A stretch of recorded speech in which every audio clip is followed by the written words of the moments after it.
El PIT-CNT y varias organizaciones sociales están recolectando firmas para modificar el sistema de jubilaciones y pensiones vigentes. Este tema ha despertado diversas opiniones en el sistema político con sectores y dirigentes que están a favor y en contra. Lo mismo pasa en la interna del PIT-CNT. Se necesitan 270.000 firmas antes de abril del próximo año. ¿Cómo está haciendo la recolección de firmas? Hoy les propongo conversar con el sindicato que además trabajó en el texto de la papeleta y es uno de los que más se está movilizando.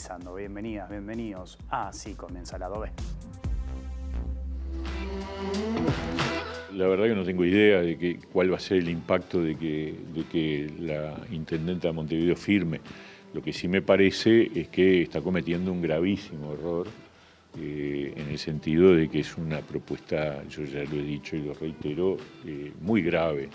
La afectación que va a tener el país en el eventual hipotético caso de que esto prospere es gravísimo. El incremento del gasto en jubilaciones es realmente muy importante.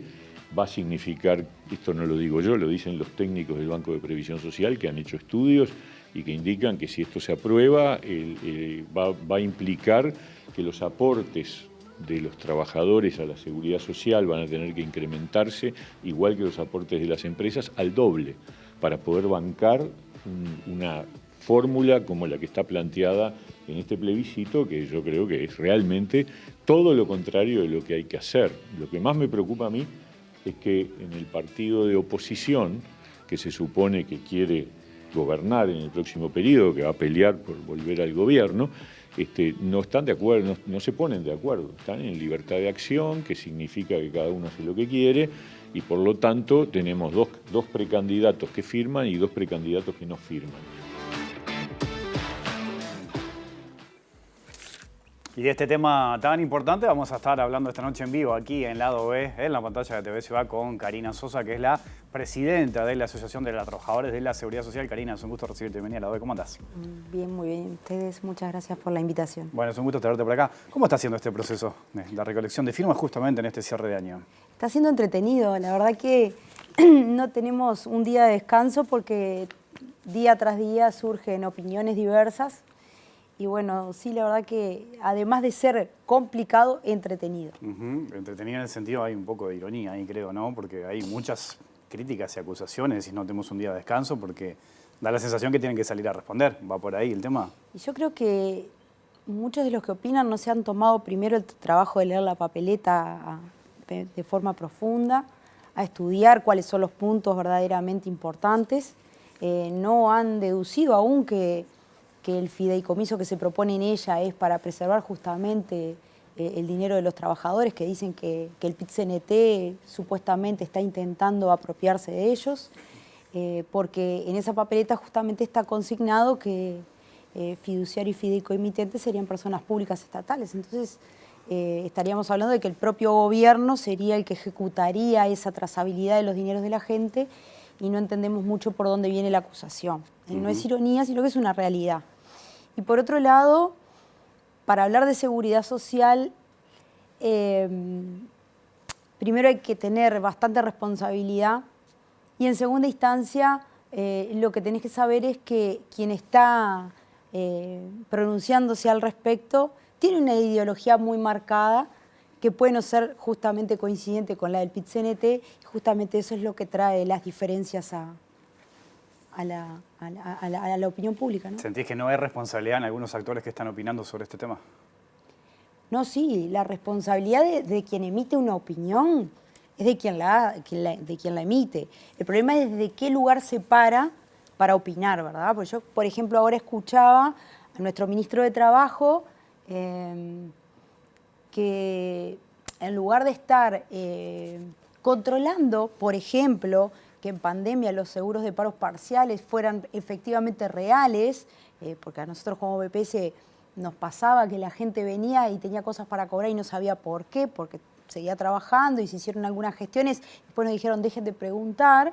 Entonces la cuestión es que A él le preocupa cuánto se va a gastar si un jubilado que hoy está ganando 17.000 pesos pasara a ganar 21.107, que es lo que está hoy el salario mínimo nacional. Ayer informó que iban a ser 22.268. A mí me preocupa cómo vive esa gente, cómo llega a fin de mes, cómo come, cómo compra los remedios y cómo la gente que, 500.000 de uruguayos que trabajan, están por debajo de los 25.000 pesos de salario, ¿no? Eso es lo que a mí me preocupa. A él le preocupa la propuesta del PIT-CNT que va a elevar el gasto del Estado.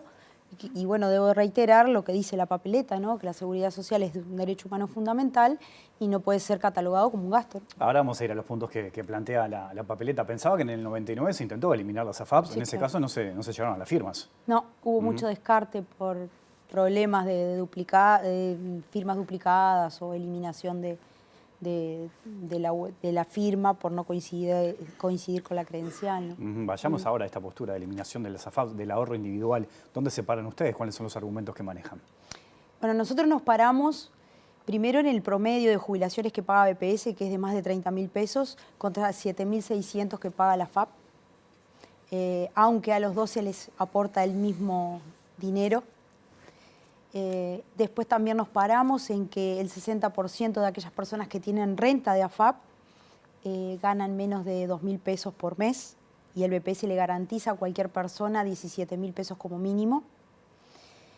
También nos paramos en dónde va el dinero de los trabajadores, dónde invierten las AFAP, además de hacerlo en bonos del Estado y en obras públicas, a qué empresas les presta el dinero de los trabajadores. Por ejemplo, a la Tabona, que construye mansiones, o a la corporación vial, que es la que hace los peajes, y tú pasas por un peaje y no hay ningún ser humano que esté ejerciendo una tarea remunerada. Quiere decir que el propio dinero nuestro se está utilizando para eliminar puestos de trabajo de otros compañeros que son pares, ¿no?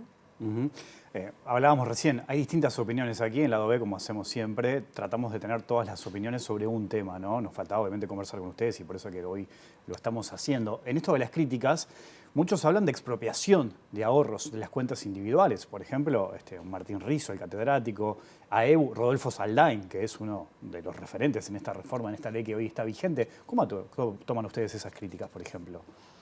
Y la verdad que lo vemos con preocupación porque la expropiación tiene una definición bastante concreta y en realidad a nosotros nos parece que no es el término adecuado, por lo que dije al principio de que en la papeleta se garantiza cuál es el pasaje de ese dinero desde la AFAP hacia el Banco de Previsión Social en formato de retorno fideicomiso. Lo otro que tenemos para decir es que en el año 96, cuando se crean las AFAP, a la gente le dijeron que iba a tener 2 jubilaciones. Cuando a ti te convencen por el lado de que vas a tener algo doble, tú entendés que tenés algo doble del mismo valor. Y yo ya expliqué los promedios que se manejan para una u otra de las pasividades que se otorgan. Y la diferencia radica esencialmente en el que BPS tiene una forma de cálculo de la jubilación en función del salario real y en función de los años de trabajo, y eso hace que se dé una prestación definida. En cambio, la AFAP lo que hace es tener una bolsa de dinero que se supone que es tuya, pero si tú intentás ir a sacarla hoy no te la van a dar, porque es con fines jubilatorios, y que además el cálculo es cuánto dinero tiene, cuánto tiempo piensan que va a vivir esa persona, ¿verdad? Y ahí aplican una tasa de interés técnico que arrancó siendo del 3%, pasó el 1,5% y es del 0,74%. Entonces, si vamos a hablar de expropiación, también hablemos de las zancadillas que le han hecho estas empresas privadas que orbitan en el derecho privado a los trabajadores, porque yo estoy segura que ningún trabajador sabe que esa tasa de interés técnico cambió 3 veces y la última vez fue en 2012. Y eso implica que la jubilación de renta por AFAP va decreciendo con el tiempo, ¿verdad? Y más allá de eso, lo que hay que tener claro también es que nosotros en BPS tenemos la historia laboral. No sé si tú alguna vez imprimiste una historia laboral tuya. Te dice los días que trabajás, el salario, el vínculo funcional que tenés, los días de remuneración. Si tuviste un subsidio por enfermedad, te lo marca abajo. Si tuviste desempleo también. Y entonces ahí tenés tú la totalidad de lo que te ingresa por concepto de salario. ¿qué va a pasar cuando ese dinero de la FAP regrese al Banco de Previsión Social? Cuando se llegue a la firma, si se gana el plebiscito. Esa plata va a pasar a formar parte de la capitalización de esa persona. No la va a perder la persona, porque aparte acá en el BPS sí la va a tener con nombre y apellido y salvaguardada de forma correcta. Porque nosotros tampoco sabemos cuando una FAP invierte si le va a ir bien o mal, porque tienen dos tipos de fondos para invertir. Uno de la gente más joven, en donde se pueden arriesgar a ganar más con más riesgo, y otra de la gente que pasa los 50 años, que ya está más cerca del retiro, donde invierte más seguro, pero gana menos comisiones. Ahora, Entonces, Karina, si triunfa el plebiscito, ¿no? Ese dinero que decís de la FAP que debería volver al Banco de Previsión Social, no es dinero que puede pasar de la noche a la mañana, porque No. mucho de ese dinero la FAP no la tiene, por esto que estabas mencionando, Claro. de cómo está invirtiendo en distintos sectores, ¿no? Buenísima pregunta, porque también está en la papeleta. Dice claramente que a medida que vayan venciendo los contratos, paulatinamente va a ir pasando el dinero al BPS. Eso es lo que está sucediendo hoy con el fideicomiso de los cincuentones. El año próximo recién empiezan a tocar los fondos de un fideicomiso que se hizo hace 6 años. Y esas personas cincuentonas que ya están jubiladas, están cobrando la jubilación y el BPS ni se fundió, ni tuvo que cerrar las puertas, ni dejó de bancar las jubilaciones. Yo no he escuchado nunca en la vida, desde que nací, que un jubilado no cobre. Y que no cobre en tiempo y forma tampoco. Acá no se escucha eso. En este país, en América Latina, somos modelo en materia de seguridad social. Y aparte, hay que tener en cuenta también que de 200 países que tiene el mundo, si solo 30 asumieron esta forma de manejar a la seguridad social y 18 ya deshicieron esa manera de trabajar con los fondos de ahorro individual, por algo será. Y por otro lado, también hay que tener presente que no hubo ningún juicio de ninguna FAP en ningún país de los que se retiraron. Entonces, nosotros vamos por la Constitución porque en la Argentina se hizo a voluntad del presidente de la época, ¿verdad? Entonces, ahora que tienen un nuevo presidente recientemente electo, probablemente pueda volver a ese sistema de ahorro individual y ahorro intergeneracional, que tiene un componente complicado para el gusto de los sindicalistas, de los dirigentes sindicales, y es que le resta muchísima responsabilidad al Estado. El Estado, como paternalista, como ejecutor de políticas públicas y de salvaguardar los derechos de la gente, tiene responsabilidades que no puede evadir. La seguridad social es una de ellas. La salud, la educación son otras, ¿verdad? Entonces, en ese marco, en el 96, lo que se intentó fue quitarle responsabilidad al Estado y que una parte de la jubilación la pagara un ente aparte, también aduciendo a algo muy importante. Antes del 96, la gente pagaba el 15% del Montepío de todo su salario. Y en el 96 se le puso precio a la solidaridad. Esa gente que gana más de 236.000 pesos hoy, que es la única que se podría ver beneficiada eventualmente por la FAP, que no va a pasar porque también está en la papeleta salvaguardado de que nadie podrá cobrar menos que lo que hubiese cobrado con este sistema, lo dice claramente en las disposiciones transitorias, en realidad le podría tocar tener que empezar a pagar por todo el salario, pero también hay una voluntad política detrás, que es la que crea las leyes, la que legisla, que puede resolver para esos 27.000 uruguayos y uruguayas que seguramente sean muy amigos de los gobernantes, de alguna manera para que no se molesten en que tengan que pagar más Montepío, ¿no? Muchas de las críticas que ha recibido esta propuesta del PIT-CNT tiene que ver con el aumento del déficit, ¿no? Al eliminar el ahorro individual y pasar al régimen de solidaridad intergeneracional que existía antes de la reforma del 95, ¿no es esperable que aumente el déficit? Sí, claro. No el déficit, la erogación. Para nosotros no hay déficit, porque como dije, es un derecho humano fundamental y no se puede tomar como un gasto. Pero nadie se pregunta por qué no se analizan los 285 millones de dólares de exoneraciones de los grandes capitales. Nadie se pregunta cuánto se perdió con la entrega del puerto, nadie se pregunta cuánto se perdió con el proyecto Neptuno, nadie se pregunta y nadie se pregunta y nadie se pregunta. Y en ese de que nadie se pregunta hay que decir que en el transporte terrestre de carga, el transporte de camiones, que le sacaron el CITRAC, por ejemplo, hay una evasión aproximada de 500 millones de dólares anuales. Y no lo dice Karina, no lo dice la TCS y no lo dice el PIT-CNT, lo dice la Organización Internacional de Trabajo. Entonces, ¿por qué el Ministerio de Trabajo, como policía del trabajo, no controla la evasión? ¿Por qué el BPS no tiene los suficientes inspectores para salir a controlar y van siempre al mismo kiosquito, al mismo almacén, a la misma carnicería de un pequeño empresario que sobrevive y seguramente trabaje 12, 14 horas para poder sobrevivir, porque esos pequeños comercios son emprendedores de un bajo nivel de ingreso, ¿no? Otro de los puntos que plantea la papeleta tiene que ver que las personas tendrán derecho a causal jubilatoria a los 60 años y 30 años de servicio corridos o continuos. ¿Por qué fijarlo en la Constitución esto? Y bueno, porque la ley recientemente votada, la 20.130, dispone que cada tanto periodo de tiempo se va a estudiar la expectativa de vida de la gente y hoy está marcada en 65 años la edad de retiro a partir de la votación de esta ley.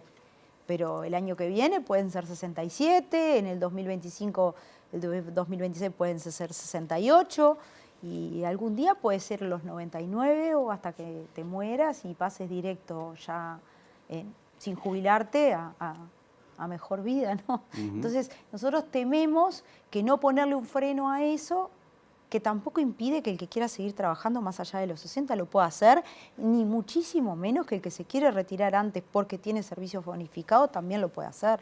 No impide nada. El marcar los 60 años es para la causal común y le pusimos nombre a los efectos de que tengan un manejo a nivel legislativo, de que puedan eventualmente hacer propuestas sobre la base de que la jubilación común sería un tipo de jubilación, pero podrían existir otras, como existe hoy la causal de jubilación de edad avanzada, por ejemplo. Otro de los puntos importantes tiene que ver con igualar las jubilaciones mínimas con el salario mínimo nacional, esto lo comentábamos Bueno, ahí es, claro, donde viene la crítica destructiva de cuánto vamos a gastar.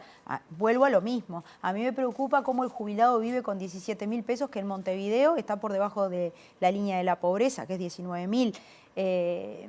No me tiene que preocupar cuánto es el dinero, pero aún así, y siendo responsable, porque nos han dicho también irresponsables en el manejo de las cuentas fiscales y bueno, no sé, que no habíamos hecho números, que no teníamos mucha idea, sí que tenemos idea y sí que sabemos cuánto es.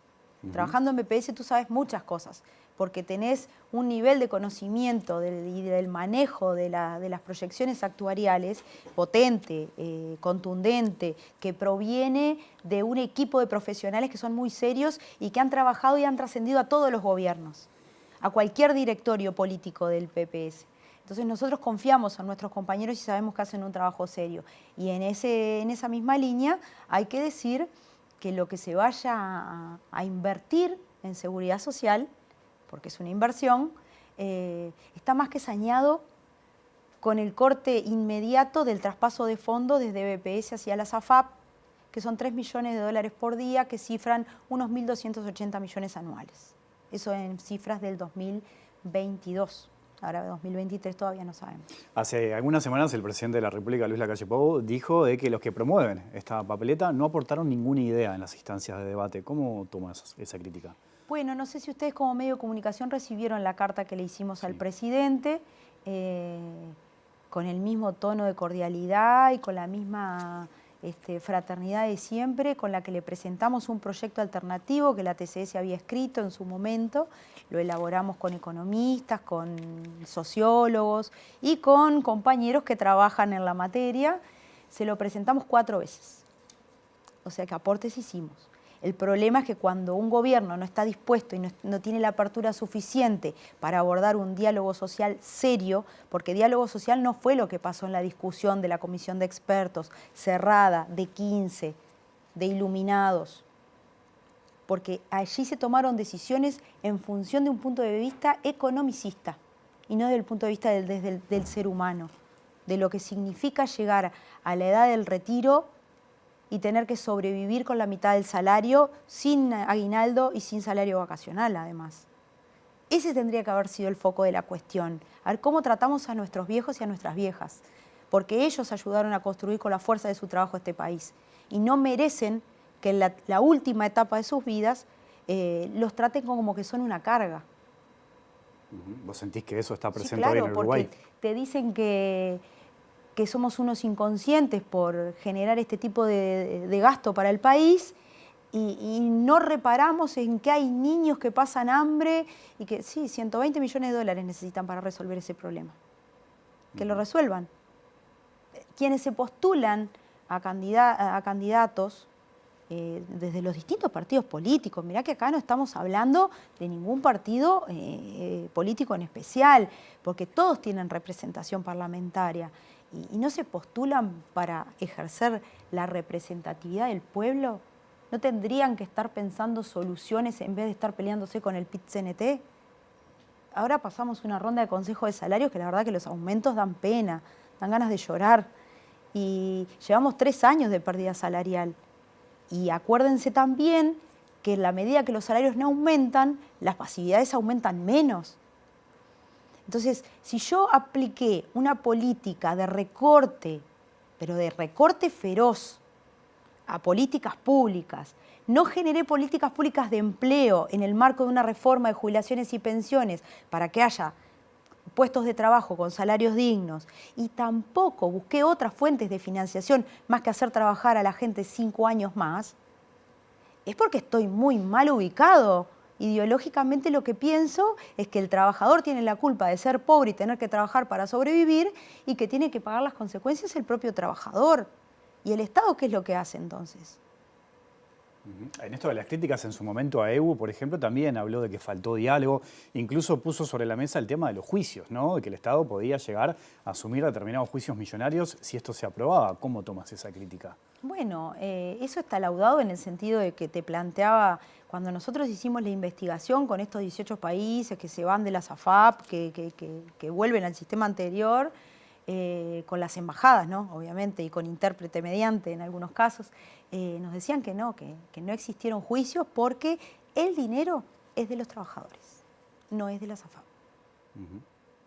Y por otro lado, si el temor es que un trabajador le haga juicio al Estado porque se puede ver perjudicado eventualmente, el trabajador va a poder hacer el juicio. La cuestión es que lo pueda ganar porque pueda probar que le están pagando menos de lo que le pagarían si subsistiera el sistema anterior, que es lo que está consignado en la papeleta. Por eso insisto tanto en que no sé si leyeron el texto. Mucha gente se debe estar preguntando cuántas firmas se van recolectando, cómo es el proceso, qué pasa con la gente. Sé que vos estás todo el tiempo prácticamente en la calle hablando con la gente. ¿Qué te dice la gente cuando te acercás? Te propongo una pequeña pausa y hablamos de eso, ¿te parece? Me parece bien. Ya sigue el lado B aquí en la pantalla de TV Ciudad.